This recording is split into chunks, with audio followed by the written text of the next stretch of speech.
Good morning and welcome to Diversify 2021. We're so happy y'all could join us for this event as we celebrate Juneteenth, the day in 1865 when all the slaves were notified that they were officially free. And with that being said, I'd like to give a big thank you to our sponsor, Blue Cross and Blue Shield of Tennessee. Blue Cross has built and demonstrated a long-standing commitment to diversity and inclusion. It's a vital part of who they are and how they do business. They've shown their commitment by intentionally cultivating a workforce that reflects the people they serve. And they were recently recognized as having the most diverse board of directors in the Chattanooga region. And for the fourth consecutive year, Blue Cross has been selected as one of America's best employers for diversity by Forbes. Blue Cross inspires our work at the Chamber. As well, so does the leadership of the U.S. Chamber of Commerce. And we are thrilled to have Rick Wade from the U.S. Chamber as our keynote speaker for Diversify 2021. As we attempt to get back to our new normal from the COVID-19 pandemic, we have been presented with other issues that need some attention. In 2020, after the George Floyd murder, the Chamber issued a statement of solidarity against racism. We also heard that while words are important, they mean little if there is no action.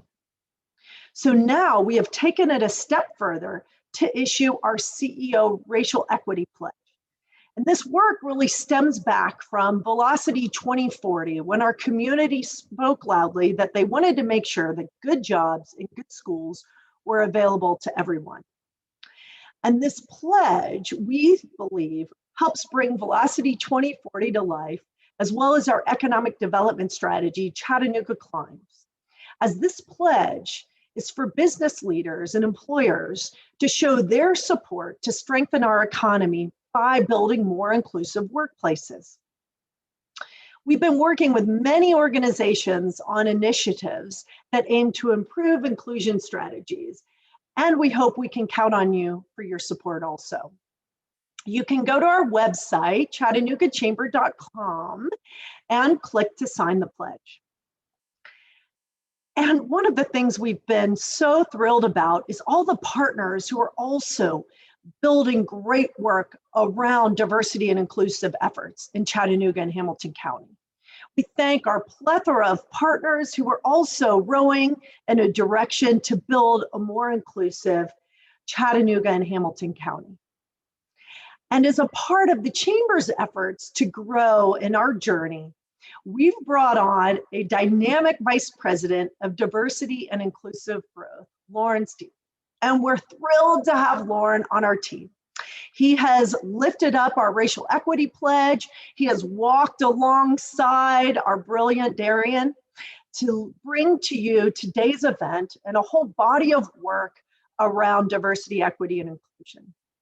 So I want to thank again Blue Cross. I want to thank each and every one of you for joining us. I want to thank our panel, and we hope today will be as dynamic for you as it is inspiring as well for us. So with no further ado, I'd like to introduce Lauren.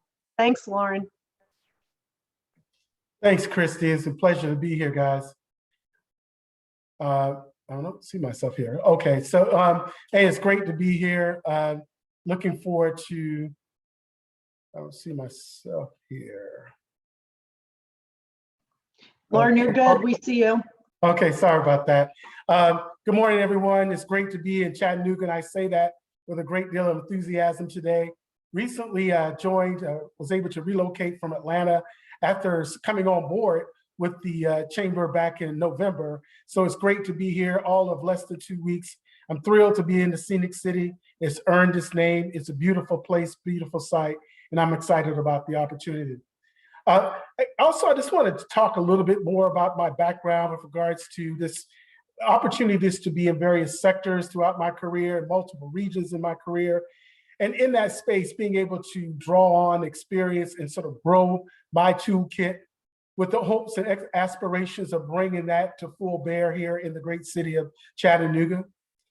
Since coming to the chamber and working with Christy and the rest of our leadership team, it's been a phenomenal experience. I'm very excited about the work ahead.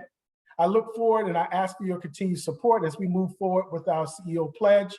I would ask also that you guys look out for some upcoming announcements related to the DEI work that we're going to put out.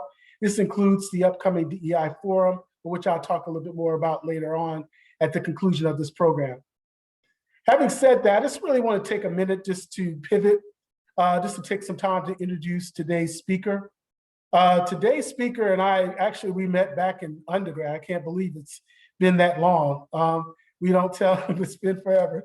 But I'm excited about the opportunity to be here and have him here as our keynote speaker. Rick Wade and I have known each other since I think our first year, maybe first semester. And I've watched his career grow and blossom. I've watched his impact in business. I've watched his impact as it relates to business and economic opportunity throughout the country. I've known his work both domestically and internationally. I'm thrilled that he's not only gone from the US Department of Commerce and made tremendous contributions during his time, as well as the outstanding work he's doing now with that of the US Chamber of Commerce. In looking at and looking forward to the comments that we'll hear from later from Rick today, just touching on the significance of this equality of opportunity work, recognizing this a blueprint that will aid in sort of closing the gap. And in the ways in which I framed my conversation here in Chattanooga, it's all intended about inclusion, greater participation, and the hopes, business development and business expansion. And in so doing, the idea would be that we all will move forward together. We will realize a community and realize an economic ecosystem that is beneficial, doesn't take away, but adds to and grows the local economy. Now, having said that, I am going to walk through the sort of a more of a formal introduction to our speaker today, and then I'll turn it over to Rick. Rick Wade is the Senior Vice President of Strategic Alliances and Outreach for the U.S. Chamber. Wade develops and implements programs and initiatives to help the Chamber create new business relationships and partnerships across diverse audiences. Amongst Wade's many responsibilities, he's leading the Chamber's historic Equality of Opportunity Initiative aimed to develop sustainable public policy, business solutions to help close race-based opportunity gaps in education, employment, entrepreneurship, criminal justice, health, and wealth. With that, it's indeed a pleasure and an honor for me to be able to introduce my friend and a leader in this work, Mr. Rick Wade. Lauren, thank you so much for the kind introduction. You know, I'd be remiss if I didn't also thank Christy for the extraordinary leadership of the Chattanooga Chamber and the work that you've already embarked on. I think she's absolutely right in her earlier comments that words are important, but they mean little if no action. And that's what this work is all about. And Lauren, I gotta say, and I mean, it's a classic moment in this world of meetings now and presentations that are virtual. When you came on in the Black church, and I had an experience of attending seminary and studying the philosophy of theology many years ago. But one of the traditions is called a call and response. And it's sort of when the preacher says something, the congregation responds. And what a classic statement that you actually perhaps didn't know that you just did, but you characterized the essence of this work. You came on and you thought there was a technical glitch and you said, I don't see myself here. And there was a response. We see you. What an amazing, phenomenal, interesting introduction to this important work that you've been doing and that what we must continue to do. That we must all see ourselves in our society as equal citizens and in our companies as valued members of companies and organizations. I don't see myself here. We see you. I was just thinking about as well, the amazing businesses and corporations who have joined you in this Diversify Summit today. Blue Cross Blue Shield, I have a very special place and I too want to give a shout out. I served as an executive of Blue Cross Blue Shield in my home state of South Carolina. And so all of the other companies that have joined you in advancing your priorities around talent and diversity and And what an amazing effort you've already put forward around your CEO pledge. Leadership starts at the top. We know that, we believe that, and that's how this work is transferred from the top to the bottom and the bottom upward. So thank you for all of the CEOs who made a pledge and a commitment to this very, very important topic. Christy referenced something else, Juneteenth. We all watched yesterday where President Biden signed what was bipartisan legislation to commemorate this historic moment in our history, the freedom for slaves here in the United States of America. And we know what that meant, not just for the United States, but for what we call building a more beloved community, a more inclusive America. But there was another milestone as I sit here at the U.S. Chamber headquarters near Lafayette Park, right across from the White House in Washington, D.C. But there was another historic moment in our history that I want to talk about just briefly. Some 57 years ago, some 250,000 Americans convened right here in our nation's capital in Washington for another historic event, the March on Washington, punctuated, as we all know, by Reverend Martin Luther King Jr.'s infamous "I Have a Dream" speech.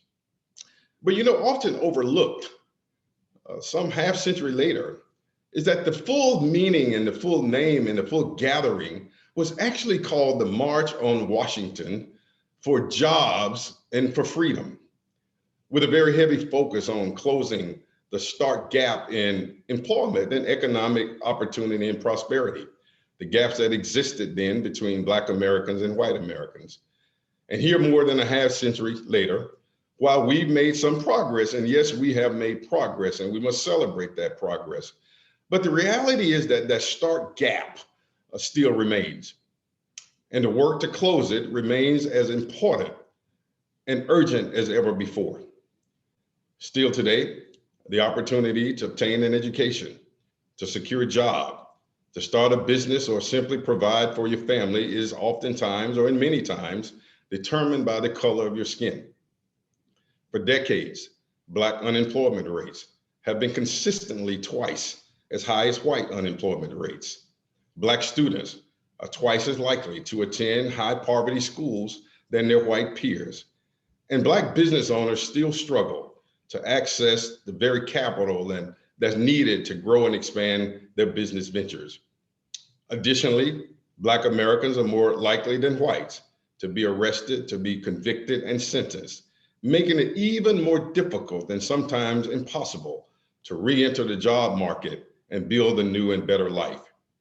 One of the most extraordinary partnerships that I've built here at the U.S. Chamber is with the W.K. Kellogg Foundation, a foundation that's done some extraordinary research and created and developed a report called The Business Case for Racial Equity. And the thesis is very, very fascinating, but very important. And it's very simple when you think about it. Through this research, Kellogg states that the persistent racial disparities that we see today did not happen by accident, but they arose from a long history of deliberate policies that we see today, weren't by accident, but from a history of racial policies that were based on race and have been perpetuated by biases that remain. But here's the solution, here's that response, that if we address these inequalities in a very intentional way, that the country's GDP, our gross domestic product, grows by some $8 trillion. We can debate if it's 8 trillion or 5 or 6 or 9 or 10, but there is a business case for diversity and equity, inclusion, and in the case of Kellogg, for racial equity. We understand the moral imperative, but the business case is just as sound. And so the work that we're leading at the U.S. Chamber of Commerce is rooted, yes, in conversations. Last year, we convened thousands of business leaders in a dialogue, in a conversation following the unfortunate, tragic public murder of George Floyd about what is the role of business in addressing the systemic and other inequalities that exist in our society. And we didn't just start with conversation. We created an initiative that advances both public and private sector solutions to address the inequalities in our country. We all have suffered through, and if you don't know, you know someone who has been negatively and sadly affected by the pandemic. I certainly have had my share of loss in my own family as a result of the pandemic. But when you add the pandemic and the corresponding economic crisis that we have all experienced over the course of the last year and even today, and thank God because of the private sector and vaccines and the innovations from the private sector, we're turning the curve. But all of these issues around racial equality from the pandemic and the economic crisis, incidentally, we found that in our research that some 66% of all of the minority businesses in America were concerned about permanently closing as a result of the economic downturn and the recovery, the economic crisis.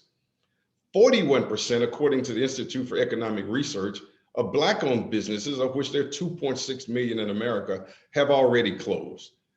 And it's important to recognize that these small businesses, yes, they are job creators, but they're also very, very important anchors in our community. I grew up in a rural textile town of Lancaster, South Carolina, many, many years ago, back in the day where Springs industry was the mainstay of our local economy. But connected to that local economy in Lancaster was an area of Lancaster called the Hill. It was where there were the Black businessmen and women, entrepreneurs, the doctor's offices and lawyers' offices. And there was even a fresh seafood market. And there was a cafe we once called the Knick Knack Cafe. I think it was our version of what we may call Starbucks today, but it's where people gathered. But it was the epicenter for what we call business. It was our version, I guess, of what was in Tulsa, Oklahoma, called Black Wall Street. And the reality is that these districts, these business enclaves, existed across our country in many different communities. And I imagine somewhere in the area, in the area in Chattanooga, there probably was a sort of central place for Black businesses connected to, in this case in Lancaster, Springs industry, the mainstream economy. The reality is a lot of those districts have gone, Spring Industries is closed.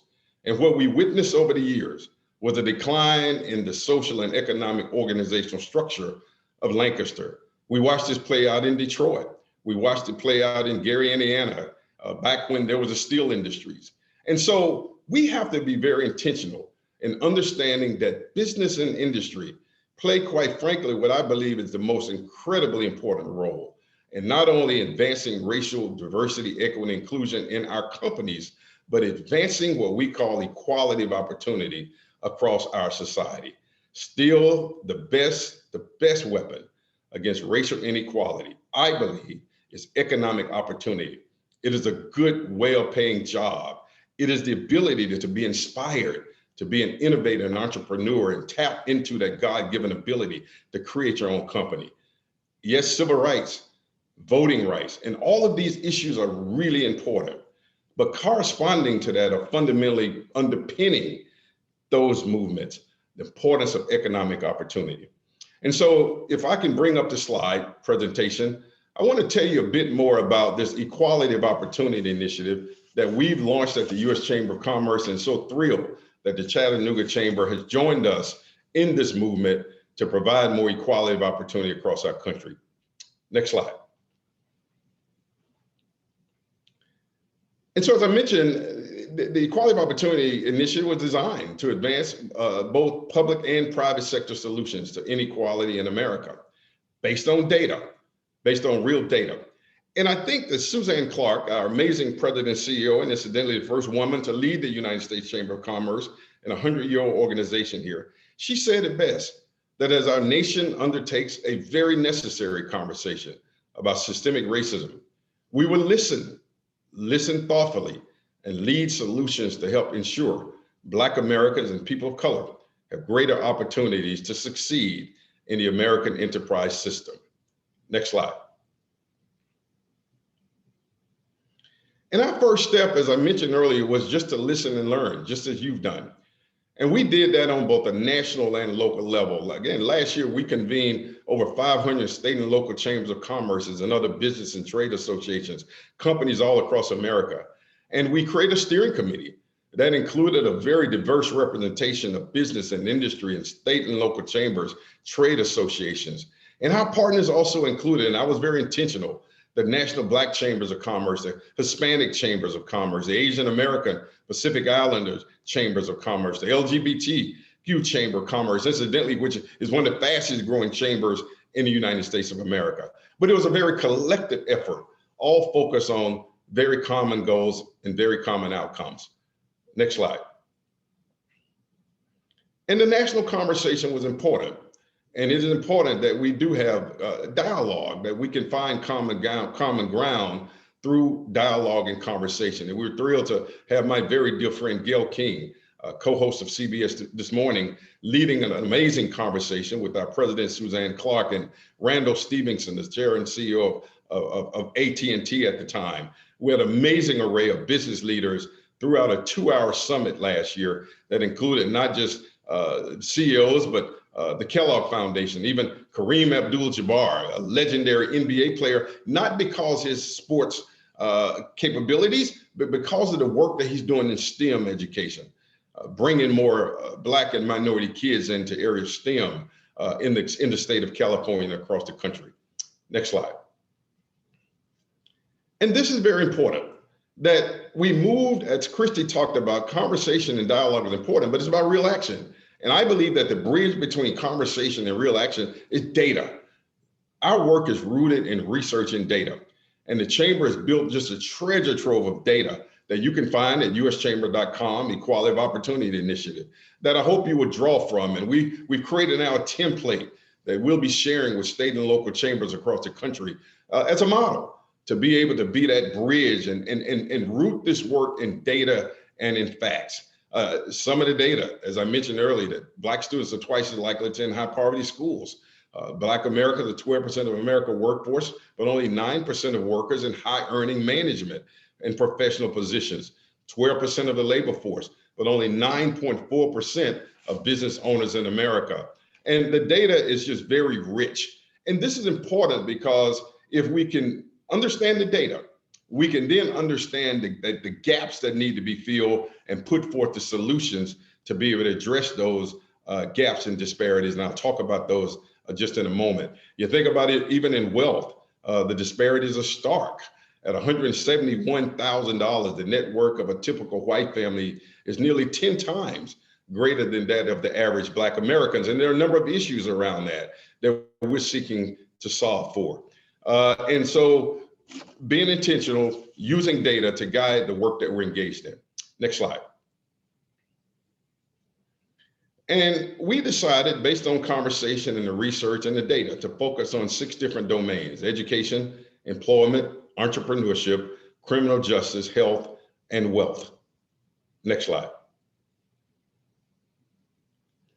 I won't go through all of these, but here are some of the solutions that we put forth at the U.S. Chamber of Commerce. Again, these are all solutions that came from our conversation, that came from based on research and data. For example, as we think about the educational disparities, advancing policies and solutions to support more equitable education funding, including student-based approaches.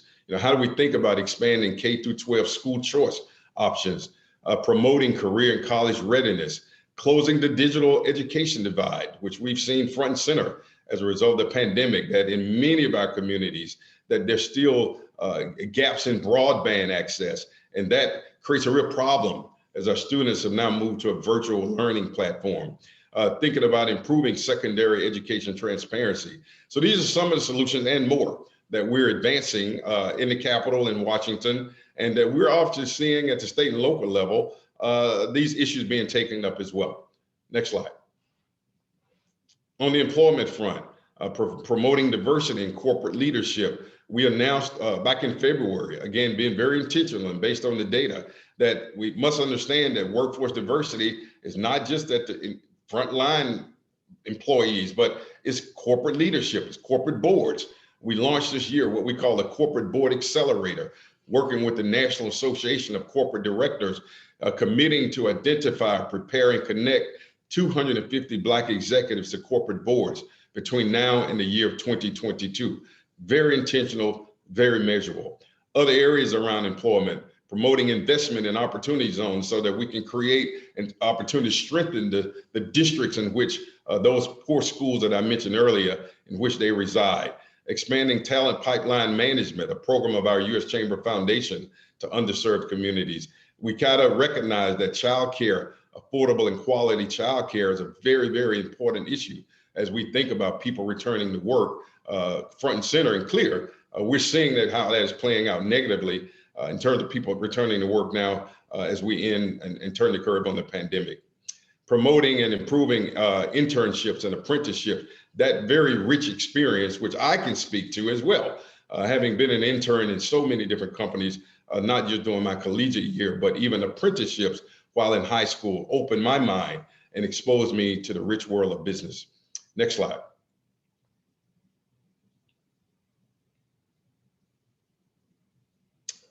Next slide. And in the area of entrepreneurship, how do we think about connecting more Black and other minority businesses to corporate supply chains? We'll be announcing soon a very strategic initiative that connects businesses across the country, that gives corporations a place to go, to be able to see the enormous capabilities of minority companies, of which there are 8 million, by the way, minority-owned firms in the United States of America. And we think we can do a better job in business and industry, connecting them to business opportunities, eliminating unnecessary occupational licenses when it comes to applying for a business or starting a company. Oftentimes those regulations and licensing processes can be very burdensome. Access to capital, obviously, is a #1 barrier that we hear from Black and small business, minority business across the country. And that's not just in form of lending from the Small Business Administration, which we work very closely with, but it's, how do we get more private equity, more venture capital flowing to these companies? Only 1 to 2% of venture capital goes to Black founders who are trying to create companies, particularly in the tech industry. And so we are convening on a very regular basis the lending institutions, government agencies, the private equity, and other resources to figure out how can we unleash the capital to meet the innovation and entrepreneurship spirit that exists across the country. Next slide. And then one other area, and again, all of these, the domains and our prescriptive solutions can be found on our website, uschamber.com, equality of opportunity. But the area of criminal justice is really important. We think about what President of the Chamber, Suzanne Clark, talks about often, and even our former president, Tom Donahue, people without jobs and jobs without people. The workforce issue is a very, very, very concerning issue at the moment in our country, and we have to be intentional in solving that. And one of the areas that we must focus on is how do we connect those who've been formerly incarcerated and get them the skills that they need to compete and participate in our economy by getting a good job. So fair chance hiring and second chance hiring. How do we think about getting them the skills that they need to compete in what is a technology-driven society? Other issues that we're focused on, clean state reforms, and yes, restoring voting rights for those who've been formerly incarcerated. Next slide. And so these were just some of the areas that I wanted to touch on. And you should know that we are already putting our, not just conversation and our plan, but we put it in action. We've already endorsed 14 pieces of legislation. We're putting the muscle of the U.S. Chamber of Commerce behind all of these bipartisan bills that would address issues from quality, affordable childcare to strengthening minority businesses through the Minority Business Development Agency in our country, access to capital, improving educational opportunities for those incarcerated. We've already endorsed legislation, and we're excited about the progress that we're making on Capitol Hill. Next slide. And so there's more to come as we continue discussions and ways to bridge opportunity gaps. We look forward to working with you at the Chattanooga Chamber and other local chambers and state chambers across the country. State policy recommendations. We're already seeing states advance equality of opportunity agendas at the state level or similar initiatives, as well as local chambers such as yourself. Advancing private sector solutions and best practices. And we'll be holding future summits. Our next National Equality of Opportunity Summit will actually be on June 23rd from 12 to 1:30 p.m. Eastern Time. I hope that all of you will tune in to hear these amazing voices. Our theme this year is moving from conversation to real action, just as you're doing in Chattanooga. And we're going to talk about some of the successes that we made, recognizing that we still have much more work to do. And then the final slide. And so the bottom line, together, we can and we must turn this national dialogue into nationwide action. We're committed to reclaiming and reaffirming the American promise of equal opportunity for all. Simply put, our work must be to recognizing, again, that we understand the moral imperative, but there's a business case. This is a matter of our economic competitiveness to make sure that there's inclusive growth, that everyone has a shot to get a good job or start a business, that everyone has a real opportunity, a fair shot to live out what he or she believes to be their own American dream. Thank you so much, Lauren. I look forward to the dialogue that will ensue. Rick, thank you very much. It was great to listen to those comments and inspired by the work that the U.S. Chamber is currently engaged in. I just wanted to also just thank you again for taking the time to be with us today and just sort of again to listen and gain some insight that clearly will inform our work and guide our work. And so we're really looking forward to continue to work with the Chamber, the U.S. Chamber, and we're also looking at sort of how do we expand on some of the meaningful work in which you've talked about today. So just briefly, I just want to go into sort of a Q&A here. And much of that is sort of lifting up some of the themes and some of the observations that you raised in your presentation. And I made some notes here, but I have to start with one, and we're talking about employment. And one of the one of the more burning desires and issues is around talent. And it's talent, both talent and talent diversity. So when you were speaking, we were talking, one of the things that really stood out for me is this talent pipeline, and also the significance of internships and apprenticeships. By any chance, can you sort of talk to or go a little deeper on maybe some examples in your work or site work where you've seen some best practices, lessons learned that really have been very impactful in sort of turning the curve on the talent issue? Well, I think the talent pipeline, which actually is a real initiative at the U.S. Chamber Foundation, is one that I actually would consider a best practice. This is where our foundation has designed a model using technology to work with companies and to help them identify and build the talent that they need. Obviously, geographically, needs may be different in terms of the needs for talent. Industry sectors have different needs. And what Talent Pipeline does is a very, very skilled strategic measure and instrument to be able to determine what companies need and help them match make, if you will, the talent geographically and across the country. One of the, and I think the workforce, when you think of talent, is, again, I can't stress the importance of this issue right now. As we're watching companies, reopen their doors, the pandemic, and they can't find workers, and a number of reasons there. So we got to be very deliberate, and this is probably the number one issue at the Chamber that we're trying to help companies solve for to get our economy going again. But I would also say, and again, I draw a lot from my experience growing up in rural Lancaster, South Carolina. But I remember the days in high school, Lauren, where we used to call it shop, and then you start kind of expanding from that, our vocational and technical education system. Right. I think we have to think about the rich benefit of community colleges and taking shop again and getting the skills necessary to get a good job from a technical or vocational school. I mean, there's some research shows that, do you really need a 4-year degree? I was blessed to go to University of South Carolina, as you did, at Harvard University and other schools, but there's a lot of research to show that is it really about the degree as opposed to the depth of your skills? And I think we got to rethink how we develop talent and also where we source talent from. I think historically, Black colleges and universities are just a treasure trove of talent. When you think about this, HBCU still represent the largest producer of degrees for Black Americans across the country and other minority serving institutions.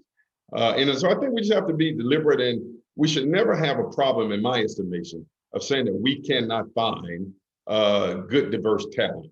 The question becomes, are we fishing in the right ponds? And that's another of my experiences in South Carolina in pond fishing. And you got to use different bait and go to different ponds if we're really going to be deliberate and strategic about identifying talent.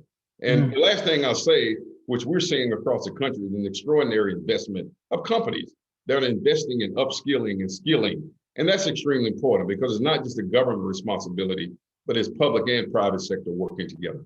Mm-hmm. That's awesome. Thank you. Thank you very much. And I do want to sort of pivot and also sort of alert our audience that if you have questions, please place those in the chat and I'll pass those on. But as we're queuing those questions up, I do want to go back to this data question.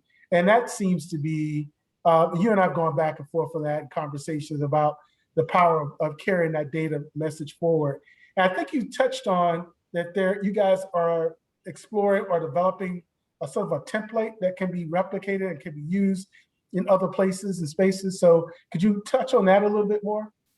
Yeah, again, I mean, the model is not that complicated, but we're developing sort of a template that we can share with state and local chambers and other organizations.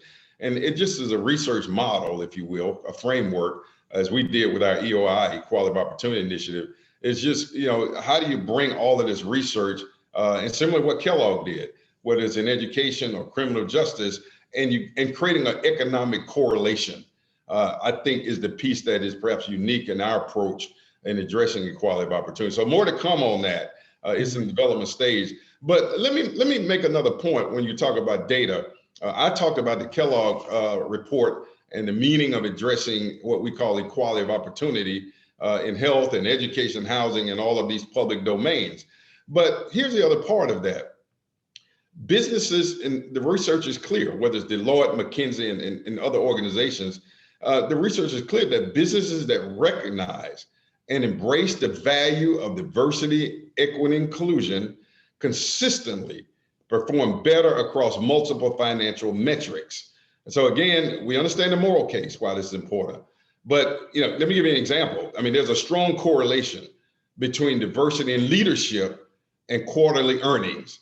For every 10% increase in racial and ethnic diversity on a company's senior executive team, earnings before interest and taxes rise by 0.8%.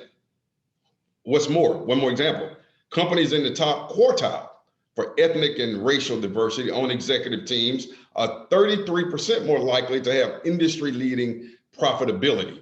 So the data is clear. And again, I always make the case that companies that make these investments today, I believe will be more competitive in the years to come because our workforce, our population is becoming more diverse. And if we don't address these gaps in workforce, we still will have people without jobs and jobs without people. And that is a matter of our economic sustainability and our economic competitiveness in the United States. And so, data. The data is very clear. Thank you. That's great. That's awesome. I guess I just got a question here popped up, and I just want to share that with you. What are some ways to intentionally increase opportunities for interns beyond their internship? Many times the internship does align with permanent job openings. Have you found ways to continue to engage former interns? Yeah, it's a really good question. In fact, I started the first diverse internship program at the Chamber about 4 years ago in partnership with historically Black colleges and other minority serving institutions. But one of the things that was really intentional when Suzanne Clark, who ironically was president at the time, now she's president and CEO, when we talked about this, we said that we didn't want these kids to come here and just be one-off interns for just a summer. We developed a very sustainable, what we call an alumni program. And so where we keep them engaged. And we have done that successfully beyond their internships some 4 years ago. And it's amazing. I mean, we've been able to, those who've been interested in going to corporate America, they did it on their own merit, but they've drawn from the experience of the Chamber. And we've actually helped a few kind of tip over and get that job. And there are some that expressed interest in the Chamber. I just made a hire literally this week on a former intern that started here at the Chamber who'd never been exposed to the Chamber and this world of policy and government. And I think Tom Donahue sat down with the interns about 3 years ago, and it was so inspiring, Lauren. He said, our job here really, when you think of an internship, we want you to learn about China and international trade and tariffs and cybersecurity and all those things. But our job is to help you open your eyes, help you envision yourself at the chamber, help you reimagine yourself in business and industry. And I don't want to, I say that to say that while we're all focused on the quantitative results, there's a qualitative value to internships and apprenticeships as well. And that is to allow kids to be exposed and to open their minds to new possibilities. And that absolutely is invaluable. Awesome. And that ties also back to talent diversity, because again, if you can engage, you can cultivate, you can retain and grow talent. Yes. And successfully recruit. And I'm just going to have like probably one or two more questions that I do have respect for our time here. But I think you raised, I'm trying to go between the entrepreneurial question and the criminal justice question. And when I think about the criminal justice question, we've talked about this offline before about some of the steps that are necessary to allow former felons to completely engage back into the marketplace, even as entrepreneurs, also just moving past the certification, also looking at some of the barriers that are entry back into the marketplace. Can you guys, when you talk about criminal justice reform or criminal justice as a domain, are there particular steps that you're seeing, or are you seeing programming policy that you feel very positive about in terms of outcomes or leading to the directions that you would have anticipated?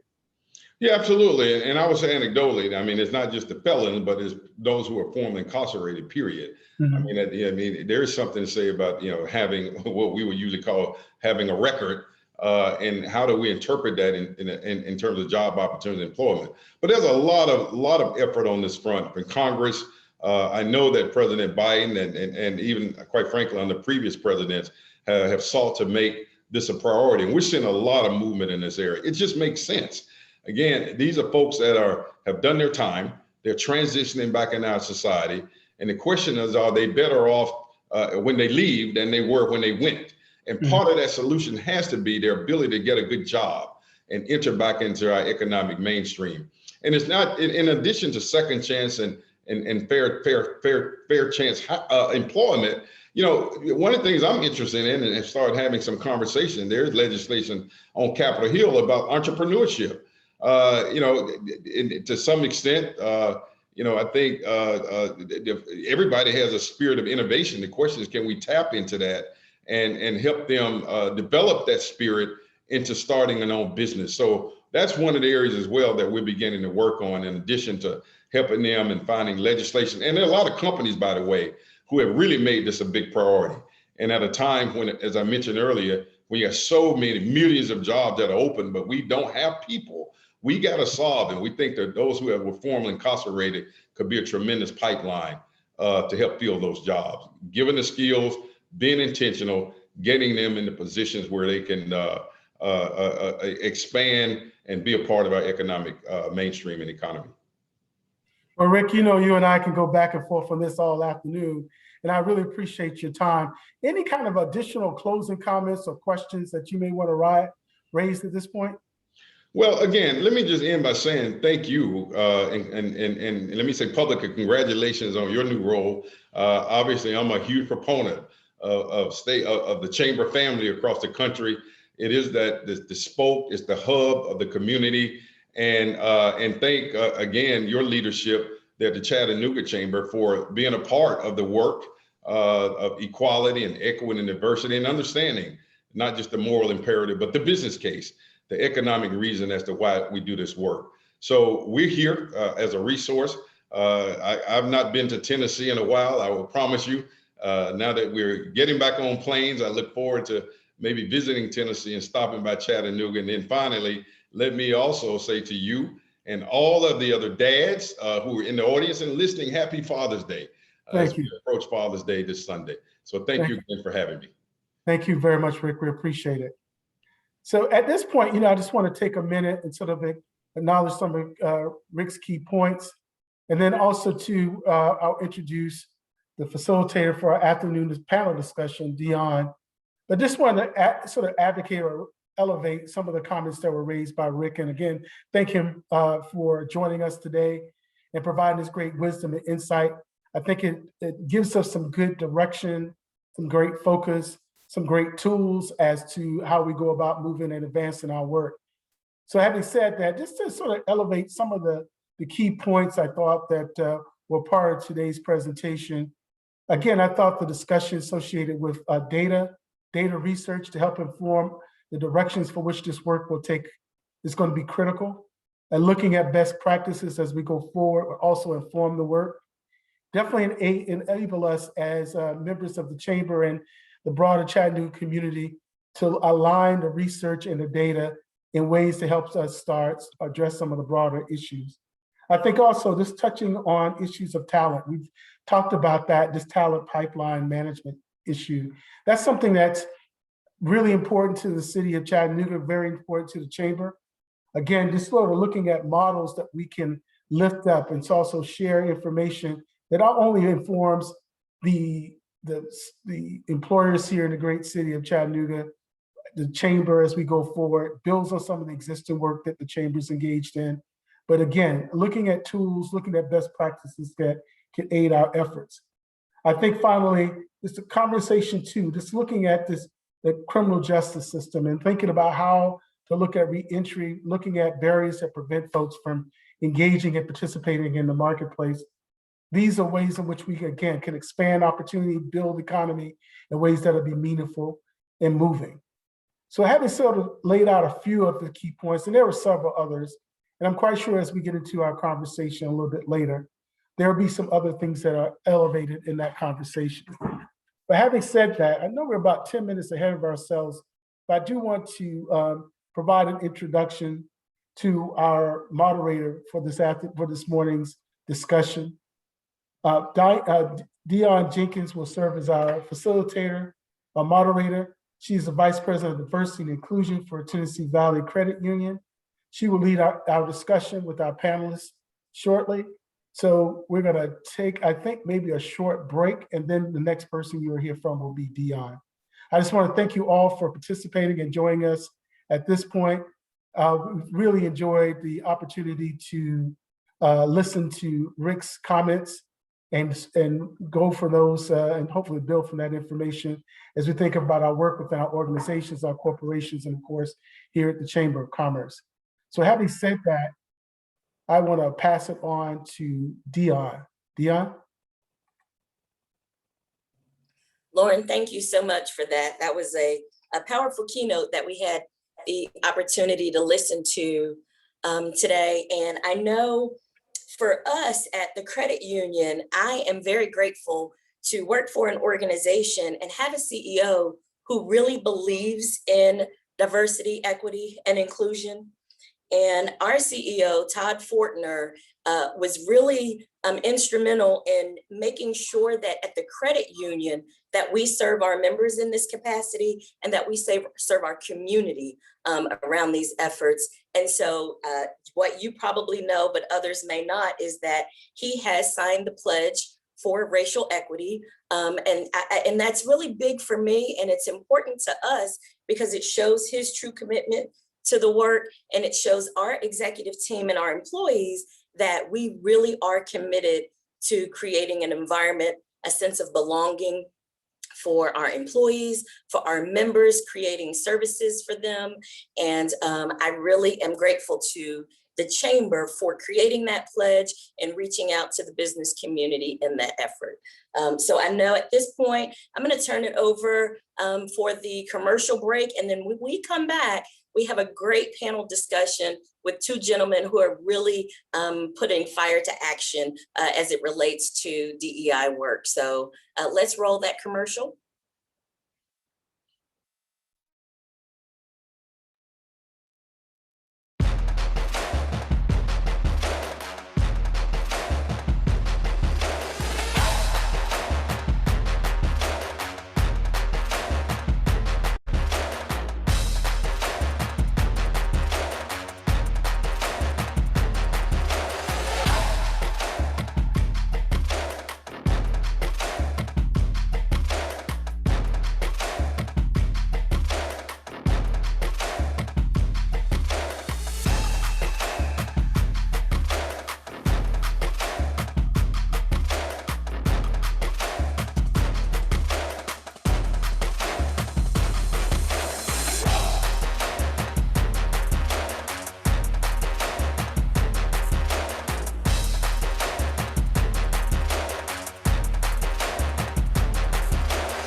here. You're doing great. I'm right here. There's Jack. I'm right here. You're doing great. We're here. Being here matters now more than ever. As a Tennessee not-for-profit with a mission to serve, we've made a promise to be right here for you today and tomorrow. If you need anything else, we'll be right here.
We're here.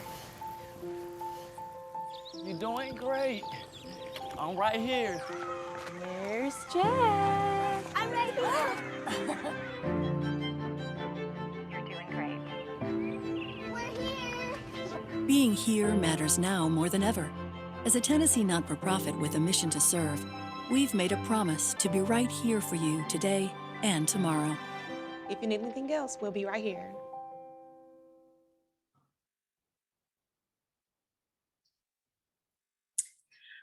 Welcome back. We are so excited that you all are here with us today. I'd like to thank Christy and the Chamber for allowing me to serve as moderator for 2 years in a row for this Diversify Summit. It's really important work and something that I enjoy talking about, and I'm super excited to be talking with some wonderful panelists today. And what I'd like to remind our audience is if you have questions for the panel, please drop those in the chat and we will have a Q&A session at the end of our discussion. So without further ado, with me today, I have Justin Groner, who's the Vice President of Public Policy for the Chattanooga Area Chamber of Commerce. In this role, Justin oversees all policy development and implementation and all aspects of government affairs for the business community of Chattanooga. Also, I have O'Malley Foster, who is the Vice President of Talent Resources and Risk Management for Vision Hospitality. O'Malley performs an important role in identifying new talent as Visions continues to grow. He also supports community leaders as they assist their associates in maximizing their full potential. So welcome, gentlemen, to this great discussion. I would like to start with you, Justin. Would you like to do a quick hello to the group Sure. and let them know bit about you? Sure. Thank you, Dion, for being with us today, and O'Malley. I'm looking forward to the discussion. A quick thanks to Rick Wade and the U.S. Chamber, Lauren, and our entire team. This has been a great event so far. I'm hoping to be able to provide a little bit more color into what the Chamber is doing outside of just Lauren and Darian's efforts. Again, happy to be here. I've been in Chattanooga now going on 2 years. Before that, I was Chief of Staff to Indiana State Treasurer Kelly Mitchell. And before that, 5 years at the Southwest Indiana Chamber in Evansville. I did some work on Capitol Hill with 2 different members of Congress. And so I'm kind of found the sweet spot in my career, getting out of sort of elective politics, getting to do the really good work that the Chamber is doing. And I'm glad to be in Chattanooga. Thanks, Justin. O'Malley, we'd love for you to do an introduction to the group. Well, thank you, Dion. Hello, everybody. My name is O'Malley Foster. I'm the Vice President of Culture and Talent Resources with Vision Hospitality. I've been with the company for 4 years. It has been an exciting and great time. And as we have continued to grow as an organization, the organization has just continued upon its deep roots of making sure that we as an organization are really focused on the community that we currently are in, but also any community that our properties are in, and making sure that we really develop and cultivate good relationships with everyone within the community. And my goal is to just continue to support that and the initiatives that we have that are currently ongoing and those initiatives that are happening within our organization as we transition into this new normal from our 2020. There are a lot of exciting things that we have going on, a lot of initiatives that are really going to make a difference and an impact for us as an organization, but also to help our individuals within their own community. So we really look forward to the future ahead, and I'm really excited about what's going on. And thank you so much to the Chamber and to everyone for giving me the opportunity to be part of this. And I'm really looking forward to our conversation today. Absolutely. So thank you guys for those great introductions. Before we get started, I really wanted to acknowledge that the Chamber has been very intentional about hosting Diversify on Juneteenth to bring awareness about this event. About Juneteenth as a whole. And now that it is a national holiday, it's time for the Chamber to start looking at potentially some other dates for us to have this Diversify Summit. And I could throw a date out there. My birthday is June 13th. So if you want to commemorate another special event, I'll just put that out there for Christy and the team to consider. But without that, Rick really delivered a powerful message today in his keynote. And I had the opportunity to take some notes and really reflect on what he was talking about and how it relates to the work that we all do in this community and how intentional we are in those efforts. And one of the questions that I continue to get asked, even 4 years into this work, is what does it have to do with me? Why is this important? Why are we talking about this in the workplace? And I think that the Equality of Opportunity Initiative really sums up why this work is important. For instance, Rick mentioned the business case for racial equity and how domestic GDP would rise tremendously by addressing racial inequities in business. So if you're looking for some data points, he acknowledged that right there. 66% of all minority businesses were concerned about permanent closure. And Rick mentioned that over 40% of Black businesses were affected with permanent closure. I mean, that's impactful. That's why we're talking about this today. Expanding the pipeline and opportunity zones. That's something that in Chattanooga, we're really focused on creating opportunities in those zones. And I look forward to talking with you guys a little further about that. And another one that I find important is the second chance hiring for those coming out of incarceration.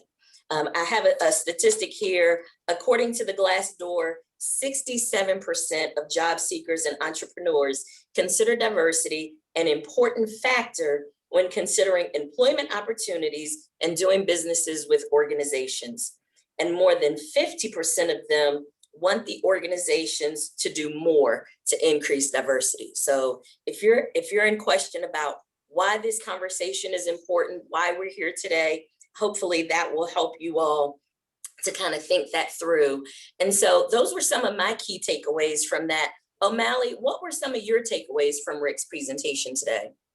Well, ultimately, one of the things that I thought about over and over again is how important it is to make sure that you're having as many different individuals as you can coming to the table, that we talk about, the struggles that we have within all the organizations out there to hire. And when you handicap yourself by saying, this is what I'm looking for, and this is really what my ideal is, that ideal may not be seen in that quick split second of an interview. It may be giving that opportunity. And I'll say the other piece that really struck home with me and that we're working on as an organization is that we really understand that, unfortunately, some of our trade schools and trade organizations have went by the wayside, and that's become looked at as not as important, or maybe not as a focal point for individuals to go to. And we as an organization really find it very, very important to say, hey, we have an opportunity that many people may not know about. And if we can reach out and bring someone into our organization or into our hospitality industry and give them that opportunity, even while they're going to school, there is a much broader perspective than working a front desk or working in cleaning rooms, that the organization that's out there, be it the Marriott's, Hilton's, IHG, have multiple facets that go all the way from construction to development to finance to HR, just on and on and on. And I think that if that is a opportunity that is being missed, be it through the trade piece, if we are not looking at all the facets, instead of just saying we're waiting for somebody to come out of college, we're missing a big part of that. So from that standpoint, that is a huge focus for us as well. And hearing some of those statistics and hearing where that's not looked at from a lot of businesses, it's really nice to know that we're focused on that and we're looking at that to bring that as part of our strategy to help us combat the labor shortages, but also to give opportunities to someone who may say, I could start out as a night auditor and I can do this. And we have so many success stories, not only in our organization, but throughout the hospitality industry, where individuals have said, hey, I was given an opportunity to start with this particular hotel, this particular organization, and I moved up and look at what I'm doing now. So I believe that taking the two pieces that I could from that, I think those are the greatest ones I took away. Absolutely. And O'Malley, you bring up some good points. Something that we struggle here with in the financial industry is individuals not seeing themselves here. When they think about banking or credit unions, they think about the teller line only or branch manager only. And so getting out there and educating individuals about the many facets that we have. So we have marketing, human resources, legal, there's IT. And so when people say, oh, I don't see myself there, it's about educating and helping them understand that there's a role for everyone. You let us know what you're looking for, and let's talk about how we can pair the two together. And even as I think about veterans coming out of the military, what people don't understand is a veteran's resume may not look like a job description and the titles may not align, but our HR team has to really dig deeper and look at the skill sets that they bring and create opportunities for them, employment opportunities, because they have so much to give to the workforce. So thank you for mentioning those various sections. Justin, I'm going to turn it to you. What were some of your takeaways from Rick's keynote today? Well, first of all, I want to commend the U.S. Chamber for taking on the equality of opportunity agenda. Having looked through it and having been a part of it, and something that we signed on to when the U.S. Chamber released it, I think we saw a lot of corollaries of policy positions that we're already working on. One of the things that I'm proud of and excited about is that this work predates my coming to Chattanooga. I mean, Velocity 2040 really sort of set the stage for that economic inclusion piece that really is now sort of being built on through Chattanooga Climbs and some of the other initiatives that we're working on. You look through this agenda and I can, plot it on a map how many of this we're already working on. And I think that's one of the things that really is exciting for me. I think the other thing, having thought about Rick's presentation with data and everything else, is is collaboration. No one entity can do this alone. I mean, there has to be a broad buy-in to make a real difference in the broader community. I think one of the things that I love about Velocity 2040 is it wasn't a chamber plan. This was truly a community plan. We had 5,000 people from around Chattanooga participate, some 2,000, like 3,000 hours worth of community service to come up with the long-range strategic plan and to make economic inclusivity such a key piece to that. And from there, making it a key priority for Chattanooga Climbs, which is our 5-year economic and talent initiative, which is phase 1 of the 20-year plan, really shows that it's not just the chamber's priority, it's the community's priority. And it's that kind of collaborative effort that's going to put us ahead of the game in a lot of these things. Absolutely. Collaboration is key in this work. Darian from the chamber and I have the pleasure of serving on several committees that focus on DEI specifically. And without that work, without that collective knowledge, we really wouldn't be able to advance many of the initiatives that businesses throughout our footprint are really trying to tackle. So here at the credit union, I'm a team of 1. And what I share with our team of 400 plus employees is that means all of you have to play a role in this work that we do, right? I can't put it together by myself. It takes a collective effort for us to do that. And just understanding why that's important and why we all play a role in showing that. So Justin, you mentioned you joined the chamber in 2019, and that was really to advance the chamber's advocacy initiatives. Will you share some of those initiatives that you've used to move this work forward? And even more specifically, how are you helping the chamber advance Black and minority-owned businesses? Sure. I think one of the things that I take a lot of pride in is the work of the Public Policy Committee and all of our members. I don't get to work in a silo. So our public policy agenda is truly based on what all of our members are interested in. It is based on a member-wide survey that takes the pulse of all of our businesses, not just our biggest investors and not just those that are plugged into public policy. Because what I want to know is, what are the members that are stuck in the day-to-day of keeping their doors open, keeping the lights on, keeping their employees paid? What are they worried about? Because, a lot of times it's like in Washington, right? You get in that Beltway bubble and your life revolves around, the legislature and what Congress is doing and all of, what city council up to. And you get sort of sucked into that pantheon. So one of the things that I really appreciate about how we've structured things here is that we really work to get everybody's feedback. And from there, we take it to the committee, our board buys in, and a lot of what we're working on, all of the public policy, from the business perspective, should help the entire community. And I think one of, you look at educational outcomes. This session, the governor called a special session very early to deal with remedial reading, making sure that every kid in Tennessee can read by the 3rd grade. And if not, there is now a plan to get them the extra help they need, because if you can't read by 3rd grade, you're behind the rest of the way. You look at things like, I think the thing that we learned the most is all of the problems that we kind of knew were out there. The COVID-19 pandemic sped up and made it much more of a immediate problem. So you look at broadband, right? We live in Chattanooga, we've got great internet.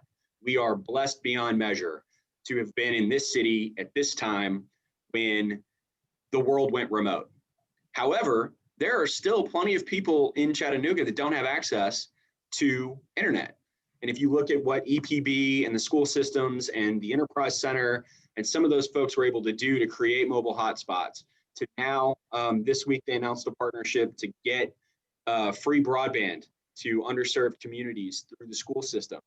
Those sorts of things, I think, are really important to helping at least bridge what could have been a lost year for a lot of kids. And hopefully we can get that turned around. You look at things like, the Future Ready Institutes at Hamilton County Schools and getting kids in those areas that they may not know they're interested in yet, and they can test it out. O'Malley kind of talked about it a little bit. It's how do we get kids that live here the exposure they need to make those decisions of what's going to, excite them to get up every day and go to work and be a positive change in Chattanooga. You look at things like the Style L. Hutchins Fellowship that Darian does a lot of work with. That's a partnership between the city and the Urban League to get African-American and minority college students access to different roles in different organizations around the city to spark some of that excitement to keep them here. So those are the sort of things that I think are really important. Another thing that I think is really important that I want to highlight, the Chamber convened a diverse coalition to take a deep dive in health disparities in Chattanooga. And this goes back to, the healthier the community, that extrapolates right into the economy. We're spending less on healthcare. These people are healthier, they can get jobs, they can then, take their talents and become more entrepreneurial. It just sort of extrapolates on itself.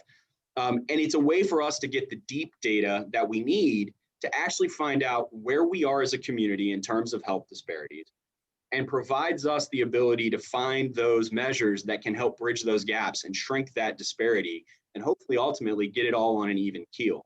I want to thank Blue Cross Blue Shield. I want to thank all of the hospital CEOs and the really diverse group of stakeholders throughout the community, through every walk of life in Chattanooga that is participating in that, because I think that's going to be the key going forward to build on to make sure that we have the best community possible. The last thing I'll note, and we talked a lot about this too, is criminal justice reform. The governor this session, 2 sessions ago, actually laid out his vision for criminal justice reform. He was unable to pursue it last year, obviously, because of the COVID-19 pandemic and how the legislative session sort of came to an end quickly. But you look at things like the Reentry Success Act and the alternatives to incarceration bills that he passed that really do a lot of what Rick talked about in getting low-level offenders back into the ability to get jobs and to build their families and build their economic stability so that they can become part of that talent pipeline. Workforce is everything right now. And you're seeing the numbers where there just aren't enough employees to go around right now. And again, to highlight what we've already talked about, getting as many people back into the jobs that are needed is going to be critically important going forward. Absolutely. You bring up a few key points, and one that I wanted to just kind of go back to is if children can't read by the 3rd grade, then they could potentially be on that pipeline to prison and be a part of those statistics that Rick talked about and having to be part of the reentry program. So it's really important to focus on literacy and education. And we have partners here in our community, EPB and Chat State and UTC, and everyone is kind of doing their part in making sure that our students get what they need. You talked about the Styles L. Hutchins Fellowship. I've had the pleasure of working with Darian and the City and Urban League with that fellowship for many years. And those students are among the best and the brightest. It's a concerted effort in creating opportunities specifically for Black students at UTC to have exposure to the workforce, to introduce them to individuals throughout the business community, to learn how to network, to learn how to create spreadsheets and documents and interview leaders within the community and feel comfortable in that. Because I think those students really, we talk about this here at the credit union, it's that confidence level. And so the Styles L. Hutchins Fellowship really builds up the confidence of Black students in this community in hopes to keep them here, that they don't take that talent outside of Chattanooga, and that we're able to create positions for them within the workforce. So, I mean, that is really a big one. The opportunity zones that we have and the focus on K through 12, I really like what we're doing in Hamilton County there. And O'Malley, I know for Vision and for Marriott, you all may not focus on education the way some of the other business entities in our community focus on education, but will you talk about what you all are doing in that area of education, whether it's for the students in the community or the workforce that you have there at Vision? Yes, we were a very big part of the first beginning processes at Chattanooga State, helping with the hospitality program there and helping to develop it and working through that process to make sure it was a very successful program and making sure that we're there as a resource that if they have questions or they have graduates that are coming out. And the other piece that we do, and I know COVID set this back a little bit as it had with so many different things out there, but we have an internal program that we focus on very much, which we call our MIT program, which is our Manager in Training or Manager in Transition program. And this is a program that we developed that we said, you know, someone may not know what they don't know before they go to a college, or they may decide, hey, I don't want to go to college to begin with. I want to start out in the real world and get some experience before I do that.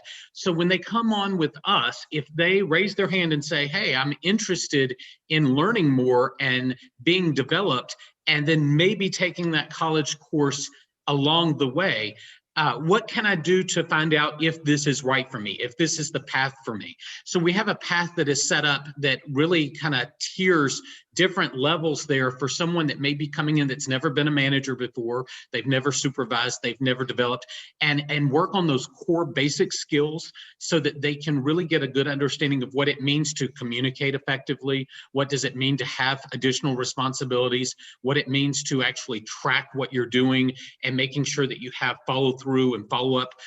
So from that standpoint, we have taken the stance that, you know, a lot of companies were like, you know, you spend a lot of money in training, or you put a lot of money into the training side of things, and those brands offer that already, and there are colleges that have that, and there are programs out there for folks. But we believe that within our organization, specifically also here in Chattanooga, that if we're not doing that and taking that part, that someone may get into a different program, they may get into something else, and they may not have that same opportunity that they would with us, or they may not take it and go into a different path.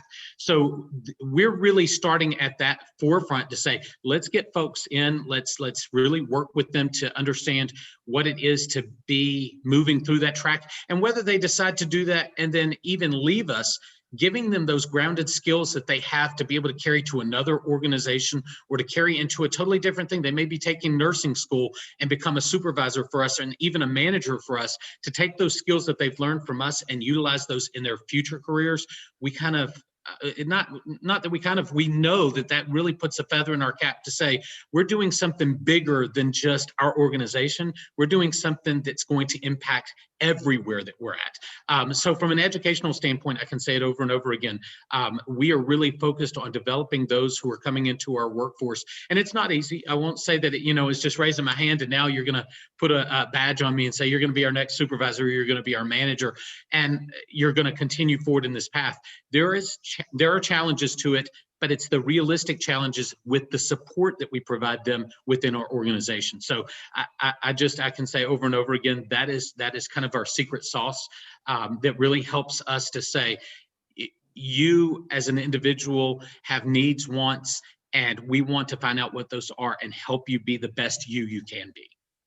Absolutely, that's important. And you mentioned COVID, and that really had a major impact on tourism and hospitality. And I heard recently that 8.1 million jobs are currently open. And so for all of us as businesses, it's important that we're able to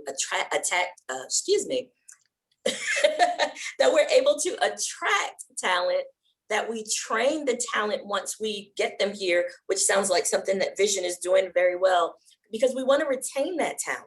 It's important not only that we retain it within our own businesses, but that we retain that talent in Chattanooga. So even the programs that we have internally where we want to develop our own people and keep them here with us, if they take that talent out into the community, at least that's still benefiting our community, our Chattanooga community as a whole. But even in that, especially as it relates to DEI, we have to cultivate the talent. you know, having a support system, having people feel like they belong in an organization. That's just really important, that cultivation piece. Now, tell me, how have you all been able to bounce back as it relates to talent recruitment for Vision or for the hospitality industry as a whole? Well, it's not easy, and I'll be very transparent. It's still difficult, and there is no magic or secret ingredient there that is helping us to get what our needs are.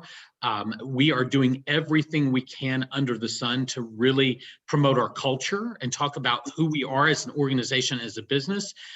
We are incentivizing and giving incentives to those who are coming into work and raising their hand and saying, hey, I know it's a struggle, and I know I'm working a lot, and I know it's really difficult for me and my family. We're recognizing those efforts, and we're saying, you know what, we're going to do X, we're going to do Y, and we're going to do Z. And I'll just share with you, a lot of companies right now, and I'm sharing something that's totally brand new that just came out on Saturday, is that we said as an organization, you know what, folks have worked really, really hard for us as an organization. And we need to make sure we recognize that, and we're going to go and do the right thing. So we gave increases to all of our partners in the field to say, you know what, we recognize what's going on in the environments out there. We know that everybody is struggling. We know everybody is having a tough time, and that not just money is going to make a difference, because in the end, you know, it is about your family, your connections, and all of the other pieces. But we've put that out there. And the other piece that I have to talk about is that we kicked off in April our division of humanists, and we focused on making sure that we focus on the you and the individuals that are in our organization. And we have really tied back to what we call our kudos, our celebrations, really talking about what do we celebrate at a property level, at the granular level, to say thank you for what you're doing, because everyone's putting their heart and soul into it. Everyone is working hard. So as an organization, we're really focusing on what can we do to make it different. And I'll share something with you pre-COVID that we've done over and over again, and it has been fantastic. And I don't mean to jump ahead in any way of hitting any topics that we may discuss earlier, but when it comes to reform and giving second chances and giving third and fourth chances, it is very, very important to me.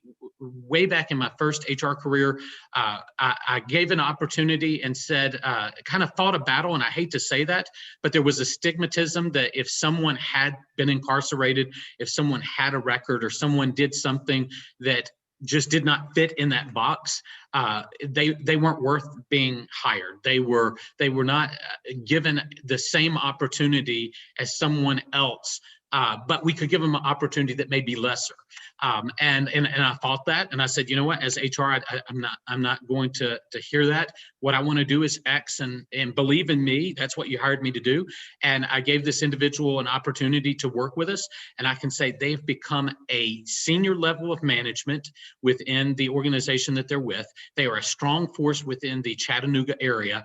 I still stay connected with them on and on again, but that proved to the other leaders within the organization that, you know what, we're not the judge and jury. We're not the people who make those decisions, and people make mistakes, and those mistakes are then paid for in whatever way they may be, through the court systems or whatever else. But giving people an opportunity, you may be missing out on something that you don't know. So since 2005, that has been going on with me, and I continue that today. And I can tell you there are success story after success story after success story where our partners that are managing our operations said, "O'Malley, you would just not believe the hope and the zeal that someone has to come into work and say, thank you for giving me this opportunity," because so many other people wouldn't do that.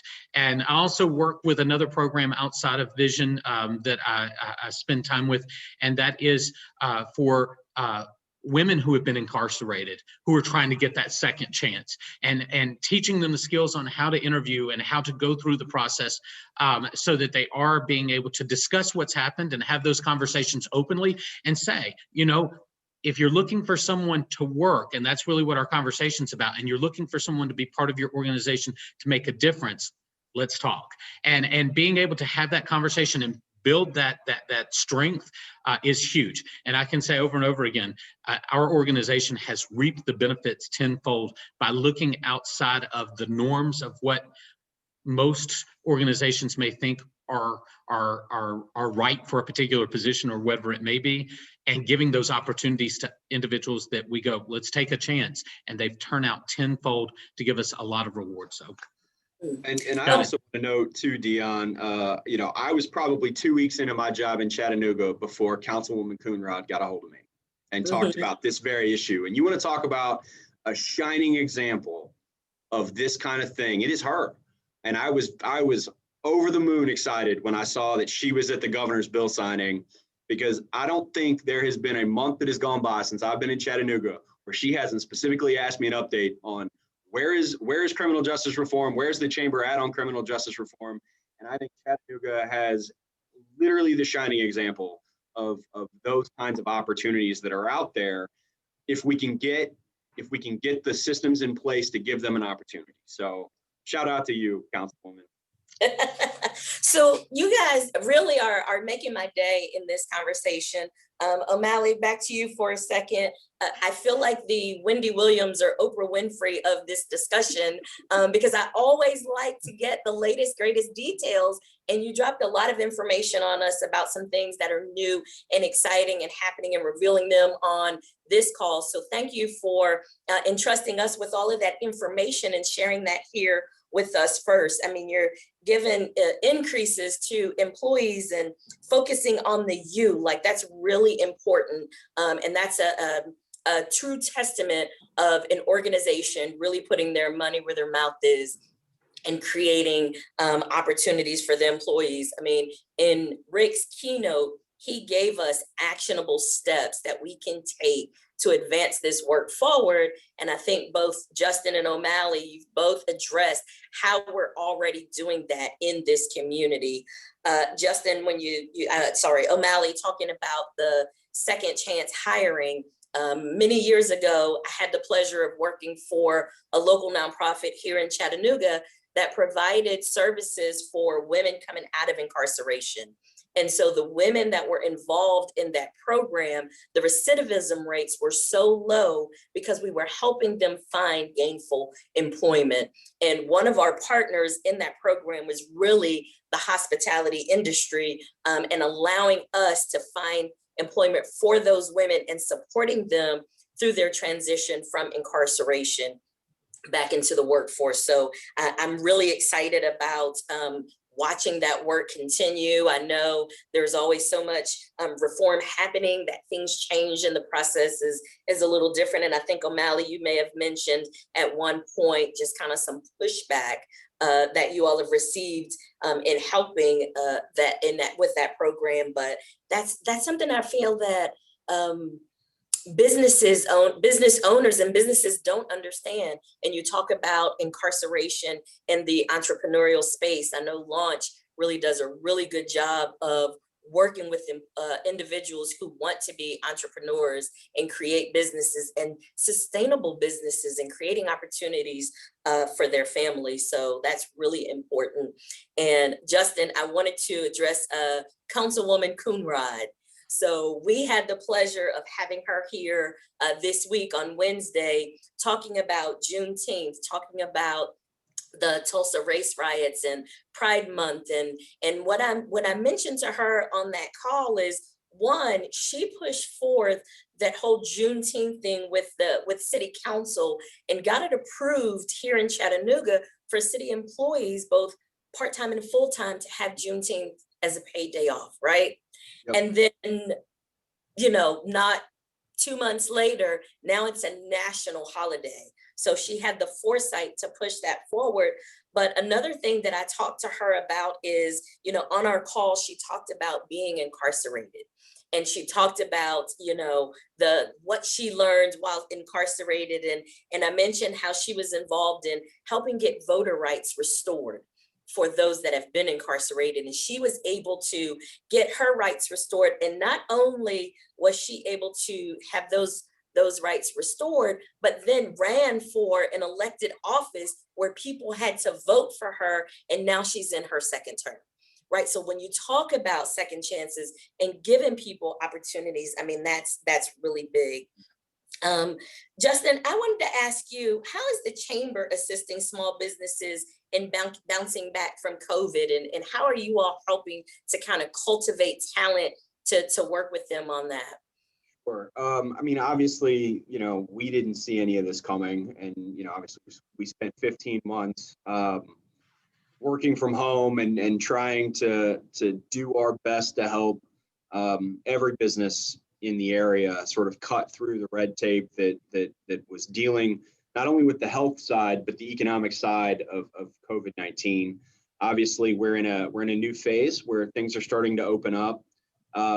Vaccines are readily available, and things are starting to slowly come back to normal. But I think, especially in those early days, a lot of what we were doing was educating our members on what the federal government specifically was doing to help keep the economy alive. I mean, I think one of the biggest things to employment is keeping businesses open, because if a business closes, everybody loses their job in that scenario. So what could we best do to help those businesses get the money and the various programming that the federal government put into place, get them in line to access those things. And the Paycheck Protection Program obviously was like building a 747 mid-flight as it's careening towards the ground and trying to make sure that we could pump the kind of money that the federal government was trying to pump back into the economy. And it's one of those rare instances, while it wasn't necessarily pretty, it was Congress at its finest. You saw multiple bills pass overwhelmingly bipartisanly, that literally did the kind of stuff that the federal government had to do coming out of the Great Depression to keep the economy from cratering. So a lot of what we were doing was figuring out at very early on what the federal government was looking for and how businesses could best be prepared once those programs went live to access those funds. At the state level, obviously, the federal government was pumping a lot of money into state and local governments as well. So making sure that our members and the broader business community, because a lot of what we did during COVID wasn't just for our members. We made it community-wide to make sure we were assisting everybody in such an unprecedented time. Making sure that their businesses were queued up so that when the state did their small business loans or small business grants, they were in the pipeline to get them. We partnered with the city on the city small business grant fund as well, where the Burke administration had turned around some of those federal dollars to help small businesses in needed areas. So those were a lot of the things that we really tried to focus on, is be that trusted voice to help our members and the community understand what those options were. I know Darian and I kind of, we did webinars all the time, and Darian and I did a targeted one for minority-owned businesses to make sure that they understood what was needed, what paperwork they had to have, having a relationship with a banker of some sort or small community bank was going to be important to access those funds for the Paycheck Protection Program. And then once they got those funds, making sure they were spent in a way that that loan became a grant, and that way they weren't on the hook at the end of it. So a lot of those things, at least in the initial phases, were really important for us to do and for the community to have access to.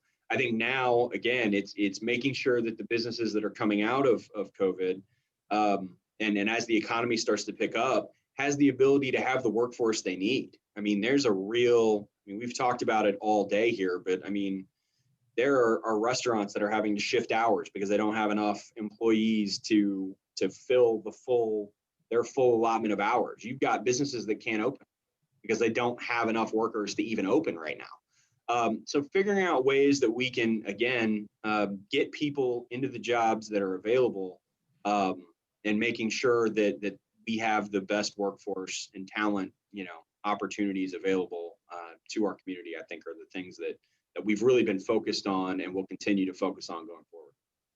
Absolutely. And just a reminder to the audience, as we get close to time, just please put some questions in the chat. We still have some things to discuss here, but if you have specific questions for this panel, would love for you to put those in the chat so that we could address them at the appropriate time. And I'd like to give a special shout out to our business bankers here at the credit union and to all those financial institutions that were providing payroll protection for small businesses in our community. I know for us, what we found early on, and the chamber really saw this as well, is Black and minority owned businesses just weren't prepared for PPP. They didn't know what was needed. They didn't know the eligibility requirements and how their businesses could apply. And here at the credit union, in my role, because I am over DEI for us, we made a concerted effort to reach out specifically to Black and minority owned businesses and said, we have a banker that will hold your hand throughout this whole process and educate you on what's needed. And I think that was big because there were so many people who were getting denied simply because of lack of education, of not understanding the program. And you talked about that plane careening, to a crash. That's what it was like. Yeah. Every day and every hour, the SBA was changing the rules and regulations. Right. And not only was it hard for bankers to keep up with it, but it was hard for business owners as well. So tell me about it. I was trying to keep up on trying to be able to educate our members as well. And I think one of the things too that I will give credit where credit is due too is as those rules were changing, they weren't changing to make it harder for the program. They were changing to make it actually more user-friendly. And I think one of the things that we saw when it was re-upped the second time, a lot of the businesses that got the loans that shouldn't have were either publicly shamed into returning the money or, were taken to court and basically dealt with the way they should have. And as Congress looked at the bill and as Congress looked at the program, they really made concerted efforts to target smaller businesses and minority communities to make sure that they were getting what they needed, because really it was those businesses that this program was targeted at. It's making sure that small businesses had the ability to keep their doors open. Bigger businesses, there were several different programs that allowed them access to capital that small businesses just don't have.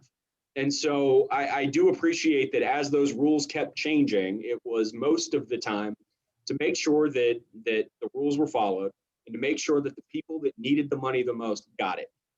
And ultimately, there were 3 iterations of the Paycheck Protection Program. It was, I would say, a resounding success at the end of the day. But again, when you're trying to spend that much money as fast as the federal government was trying to do it and making the program up on the fly as they were, ultimately, while it was frustrating at times for a lot of folks, I readily admit, it was, I think, a shining moment for how government is supposed to work when it has to. Absolutely, absolutely. And so that's a great segue to my next question about Chattanooga. We're such a large entrepreneurial community, right? I mean, with major economic impact in this area. So would you talk a little bit maybe about the MBE process or access to capital for businesses and some things that are happening specifically for those small minority and women-owned businesses in this community? Sure. I know Lauren and Darian can certainly talk way more about this than I can, but I know one of the things that Lauren and I have talked about quite a bit is streamlining the MBE process and making sure that we can grow a pipeline of businesses that will qualify, and then making the ability for the city, the county, and some of these government contracts to flow through our MBEs. And this is something that I know that Mayor Kelly is interested in, and we're continuing to have some of those conversations. But one of the things that I think is critically important is making sure that we have a pipeline of businesses in the minority community that are ready to go after some of these contracts that government have out there. I mean, I know there's a lot of requirements that a lot of these contracts have to be available for minority and women-owned businesses. And I think making sure that we can make common sense hay out of the process is going to be critically important. And that's one of the things that I know that we'll continue to work on, to making sure that everybody has access to some of these contracts, because there's a lot of really good money out there, and there's a lot of really good work that can be done through that process. So making sure that we can streamline, making it easier for minority-owned businesses to become certified, and then from there, making sure that the procurement process for those businesses with governments becomes easier. I'm all about cutting red tape as much as I possibly can. So any way we can make it easier for any business in this community to operate is important, but that is one I know specifically that we have our eye on, and it's something we continue to look forward to working on. Absolutely. And before we go to Q&A, O'Malley, I just wanted to throw one last question from my notes to you. And would you talk about the Marriott's supplier diversity program? Because that really has an impact on small businesses and on minority-owned businesses. So I know you have some data points for that you could share. Both for Marriott and Hilton, they have links on their sites. It's not difficult to find. You're able to Google it very easily and see that they have a diverse supplier chain program for both of those entities.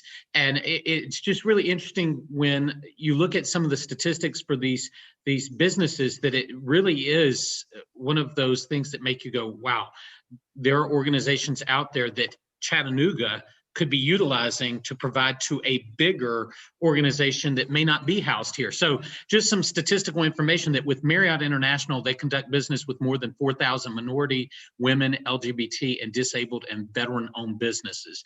And over the last decade, they've had over $5 billion spent with those organizations. And then Hilton goes a little further to actually break theirs down to letting the statistics speak for itself, that there's 1,180 minority-owned businesses that they use for all of their procurement, 209 veteran-owned businesses, 883 women-owned businesses, 10 LGBTQ-owned businesses, and 46 businesses with persons with disabilities. So just hearing those numbers, it really makes me think, hey, this is a great opportunity for those businesses that are up and coming within the Chattanooga footprint to be able to say, hey, I've got something that's really worth sharing with one of these major organizations. Let me go on, put my information out there, and raise my hand to say, look at me. Let me help you by providing services to your organization. And I would highly suggest anyone that has a business that feels that they have a product that would be very good for the hospitality industry to be able to go out there, research that, and put their name in the hat to say, hey, I'm interested. Thank you, O'Malley, for that. So there is a question in the chat that I'll ask, and it says, on the topic of the challenges of being able to take advantage of the PPP loan program, do you think minority-owned businesses could be better served by Chattanooga's CPA community? And do you perceive any barriers here that the CPA community could help address? Justin, do you have any thoughts on that? That's a really good question. I'm not sure I'm prepared to really answer it, other than to say, look, I think supporting programs that help businesses get off the ground, especially in the entrepreneurial space, is really important. You look at what we do at the Business Development Center. Alexis Willis on our team does some amazing work getting startups in that incubator to really sort of get their processes, procedures, get their business model down. I think finding ways to work with that team would be excellent. But I think any way that we can provide any sort of access to help that businesses are going to need is going to be really important. So, any way we can help facilitate something, please reach out. We'll happily work with whoever asked that question to make that happen. So Justin, I always tell this joke. I have my career in financial services stems almost 20 years. I've been in financial services for about 17 years between the credit union and a large bank. And the joke is, although I work in financial services, I am not a banker. Everything that I do is people related. And so I equate it to, being a receptionist at an auto mechanic shop. I'm not the one you want fixing your car, right? So the same holds true here in financial services. I'm not the one you want dealing with your accounts. But to address that question about CPAs and the role that we play, to me, it's the same that I tell everybody about DEI. We all have a role in this work. And I think for CPAs in our community, you understand, I know for some of the ones we were working with, specifically with PPP, they were helping to get their clients up to speed and get all the information that they needed to be able to apply for the PPP loan. And that was very beneficial to those businesses because many of those owners didn't know where to go to find the information. And their CPAs were able to help them with that. So my short answer to that question is yes, I see a role for the CPAs in this, and that they could do more. They can do a lot to help these small businesses as it relates to that. I don't see another question in the chat at the moment, but I would like to ask you, Justin, when we think about best practices and closing the gap, are there chambers in other cities that are doing this work and really getting it right in the model that we could follow here in Chattanooga? Absolutely. I think one of the best things that I have learned about chamber world is that we all have a network of chambers and colleagues from around the country that are doing amazing work. I too come off the top of my head, Boston and Atlanta. Specifically Atlanta being 2 hours south of us. We've got great relationships with their team, but their action for racial equity is pretty impressive. They rolled it out a couple of weeks ago. Obviously, again, there are chambers all over the country. I think chambers are really going to lead the way in this work. You see by Rick's comments today that the U.S. Chamber is doubling down on this kind of work, and state chambers and local chambers are following suit because, again, it's all about talent. I mean, you look at our CEO racial equity pledge. It is all about being able to recruit and grow the best workforce we can. And economic development isn't what it was 20 years ago. And to be able to recruit folks from around the country, and we've seen a lot of great headlines lately about Chattanooga being one of the best work from home locations in the country. Travel and Leisure just wrote us up this week. But we have to be able to grow, and we have to be able to attract the best talent. And I think things like the CEO pledge and the things that Atlanta are doing to really make sure that not only economic development is happening, but it's intentional and it is growing the pie for everybody, I think is critically important. So I would take a look at those two, but I know we've got a lot of big plans as well in this space, and we will leverage those relationships nationally to make sure that we do everything that we need to do to have the best city in the world. There are a few questions in the chat, and I'm thinking about trying to connect my employees to education opportunities such as getting a GED or getting a license or certification necessary for a step up from the current job level to a higher job level. Are you aware of organizations in Chattanooga that can partner with an employer like me and with schools to help streamline the path to obtain further education, certifications, and licenses? That is a lot of what our talent team does. So if we can get their contact info, Miles Huff will be in touch. We do a lot of this stuff, and I'm sure we can find ways to make sure you have the tools that you need within your organization to do just that. That's great. Thank you. There's another question. I really like the criminal justice reform efforts for second chance opportunities. As an educator, unfortunately, I sometimes see teenagers get involved in criminal activity at an early age. which in turn keeps them in and out of the system. That's a real problem, and living with many challenges. I'm wondering what role the Chamber plays in assisting with the issue on the front end. Does the Chamber still offer the education programs such as Get a Job that provide exposure to post-secondary opportunities? Well, obviously Chattanooga 2.0 does a lot of in that space. I think, making sure that there are childcare opportunities for younger folks, as well as that intentional focus from cradle to career, are really important. We have a lot of different programs that can kind of help in some of those ways. And again, our talent team does some amazing work in those spaces to give opportunities for students to really see what opportunities are out there and to get excited about what's next for them, whether that is, again, to O'Malley's point, going into a career or a technical field versus a 4-year in college experience, finding ways to go to Chat State, get a job, and then build on that to build a 4-year degree out of it. Finding those ways, I think, is critically important. It's what we really try to focus on. And we can certainly get more information to the questioner. All right, 2 more questions and then I'll turn it back over to Lauren. What role do you all see UTC playing in attracting and retaining Black talent in Chattanooga? And how may companies and organizations work with UTC to help retain talent? And I'll take a stab at this one. First off, UTC just hired their first Vice Chancellor of Diversity and Engagement, Stacy Lightfoot, who was formerly with the Public Education Foundation.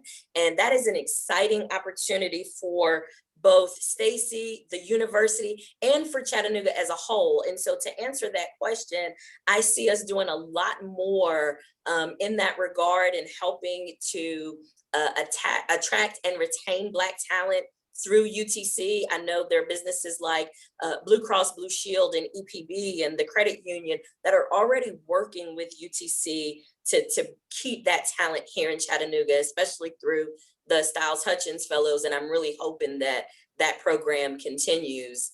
And the last question that I'll ask before I turn it over is, what would you suggest for small businesses and minority-owned businesses to provide that would make it desirable for people to come out of unemployment and work with them? Any thought there? Mal, you want to take that one? Well, I was going to say, I think that if I was to be posed that question by anyone within our organization, I would say that the first thing that you have to do is that you have to, as busy as we are, is have an open line of communication. That is difficult. A lot of people are working, and they're not able to get back with individuals. And that's the biggest piece. And the second one that I would say is that reaching out to those individuals who have left, finding out what their reason is that they're not coming back. And if you have opportunities to partner with other businesses to find ways to provide childcare, to provide assistance for transportation, all of the things that may be necessary that may not have been as major of a focus before because we had much more childcare, we had much more levels of transportation open, those types of things. I can say over and over again, our managers within our organization, that is what they're doing, and they're looking for different ways to do that.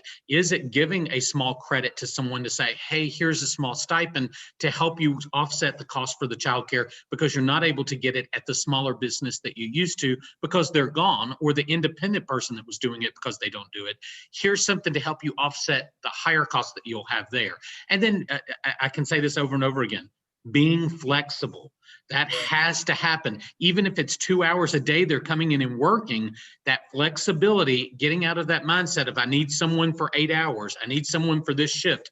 If that flexibility is not there, the priorities and the needs of individuals after COVID are completely different than they were before. So if I was to give an answer to that, I would say those are the keys that I continuously help to support our partners in the field by giving them that information to recruit. Yeah, and O'Malley's spot on. We are in what the economists are calling the Great Resignation. They are projecting that up to 40% of the workforce will leave their current job, which is unheard of. So really, all the things that O'Malley talking about, making it easier for employees to be able to work, being flexible. 8 to 5 isn't what it used to be. And if we learned anything during this pandemic, we're all flexible in terms of there are still those jobs that require, in-person, set time hours, but a majority of businesses have learned how to, break that mold of 8 to 5, right? And again, making it communication is critically important. What are those opportunities? And how can we make it easier for folks that maybe have left one career? How can we get them into a reskilled new career as easy and as painlessly as possible? I think those are all of the things that we're going to have to really focus on going forward. I certainly hope we don't hit that 40% mark though, but the world is much different now than it was 15 months ago. And I think we're still sort of feeling the effects of the COVID pandemic, and look forward to making sure that we weather what's coming next as well as we possibly can. Absolutely. Gentlemen, thank you all for such a robust discussion today. Lauren, I apologize. I know we took some of your time, but with that, I am going to wrap up this segment and turn it back over to you. Thank you. Well, thank you guys. This was a tremendous conversation. I enjoyed it very much. And again, I just want a special acknowledgement. Dion, thank you very much for agreeing to moderate this discussion. O'Malley, Justin, the content of your comments were extraordinarily helpful as we go forward and we think about this work. I think just based on at the end there, the comments started rolling in, so that was very helpful and to show that how much interest was around this work. Just a series of additional thank yous. I just want to also again thank Rick Wade for taking the time from the U.S. Chamber coming in, sort of setting us up for our platform for today's discussion. I thought that was very impactful. I think it gave us a lot of fruit to work from. Also, too, just want to take a special moment to thank our sponsors today, Blue Cross Blue Shield, who's been extraordinary in our efforts around DEI and supporting the Chamber in this work, and we're extraordinarily appreciative and thankful. Also, too, I just want to go down this list. There's a couple of things in special recognition. I just want to thank our board chair, Val Armstrong, for her leadership in this work and this effort as chair of our board.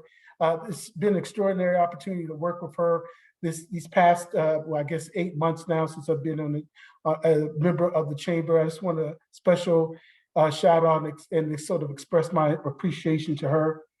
In terms of the sort of announcements, goals, and sort of support, I think the next couple of things I like to sort of just elevate for discussion, or not discussion, but as we wrap up, one is to keep you guys alerted that you can anticipate information regarding the next installment of our DEI Forum. We're looking at a date of July 28th, and that discussion, again, is going to focus on talent, because that's a major concern, has been the case as part of this discussion today.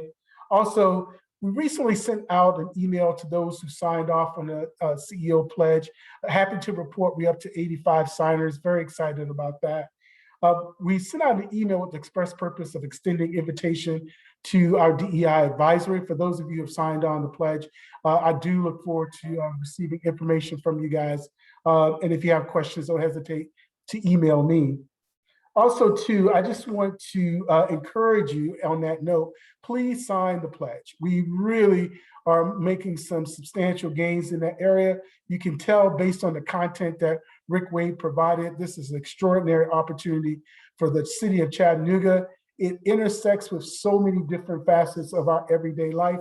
So it's a critical means by which to deliver on this whole notion of expansion and inclusion. So I look forward to your participation in that. Only finally thing I try to raise is that, as we think about this Juneteenth, one of the things that Dion raised was the date and the timing, given it now is a federal holiday. So you can anticipate, and we'd love to hear back from you with regards to entertaining moving this date around, given that we are a day before Juneteenth. And so to that, look forward to some updates on that. And again, from a broader community, we welcome your input. Again, just sort of closing out, I just want to thank our special team here at the Chamber. I want to thank Christy for her incredible leadership. I want to thank Darius Scott, who did a lot of effort in pulling this event together. Thanks to our communications marketing team, who are very, very supportive in framing and helping us get all the necessary communication out. I want to thank Eric for being on the call and coordinating everything from Croatia. And being out of the country was fantastic. And having said that, again, I think that if there are questions, if folks have some follow-up or they have a desire to reach out to us, given some of the questions that were posed and seeking the answers, I look forward to receiving your information. Again, my direct email is lsteedley@chattanooga-chamber.com. That's LSTEEDLEY @chattanooga-chamber.com. Having said all of that, and again, all the wonderful contributions and your input, I just want to take this time to thank you one and all and wish you a great weekend and happy Juneteenth. Thank you and take care. Bye-bye.